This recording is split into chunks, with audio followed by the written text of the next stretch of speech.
अस्सलाम वालेकुम दोस्तों, आऊँ इन वक्त जाम शोरे के मेन स्टॉप ते मौजूद आया। ही जाम शोरे जो मेन स्टॉप है। तुम दिसो था केड़ा गंदगी जा इतने ढेर लगा पे। ही जाम शोरे जो मेन स्टॉप जिता 24 कलाक ट्रांसपोर्ट वींदी है सिंध के मुख्तलिफ़ शहरन ना, कराची, हैदराबाद और लाड़काने तरफ ही जेके ट्रांसपोर्ट अचे वञे थी पई। इन स्टॉप की तुम हालत दिसो था इंतहाई ख़राब हालत है। पुल के हेठां ही गंदगी जा ढेर।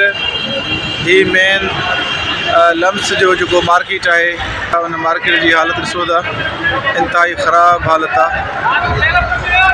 मेन जाम शोर स्टॉप 24 कलाक रश होंगी है, पर इतने गंदगी जा ढेर, इंतजामिया की लापरवाही, इतने का भी सफ़ाई सुथराई जो माहौल कोन्हे को।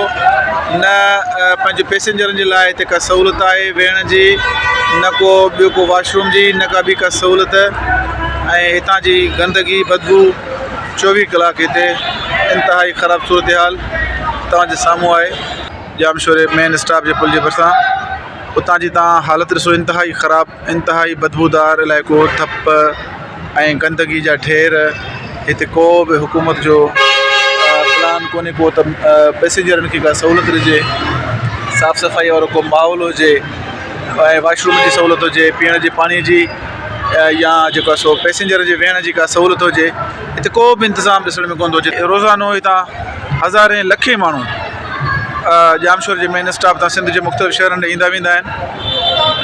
उन शहर की जाम शोर के मेन स्टॉप की हालत इंतहाई ख़राब। मेन पुल के हेठां तव्हां ॾिसो त ही गंदगी जा ढेर आहिनि, पानी, गप, बदबू।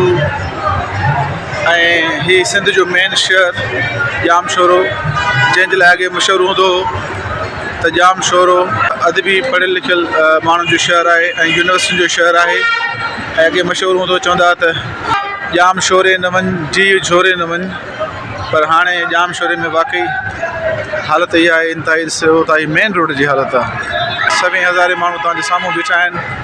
ये मेन स्टॉप है जाम शोरे जो, जितां हितां ही गाड़ियों लाड़काने तरफ वञनि थियूं पियूं। ऐं ही साम्हूं ये पुल है जेका हैदराबाद तरफ लहे थी, दरिया के पासे, अलमंज़र के पासे ये साम्हूं पुल लहे थी पई।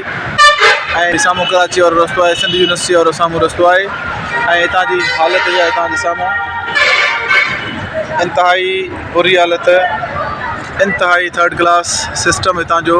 हितां जी इंतज़ामिया, हितां जी सरकार जो को भी इन पासे ध्यान कोन्हे त आवाम खे के सहूलतूं ॾिजनि।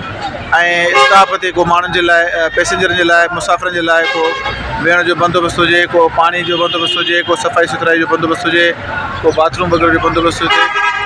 का भी हिते जेका सो सहूलत कोन्हे आवाम जे लाइ। सिंध जा समूरा शहर ईअं तबाह लॻा पिया आहिनि, बर्बाद लॻा पिया आहिनि। पीपल्स पार्टी इन 18 सालन में सिंध के कंहिं भी शहर ते सफ़ाई सुथराई जे लाइ को ध्यानु न ॾिनो हुयो। हीअ समूरी सूरत हाल तव्हांजे साम्हूं आहे।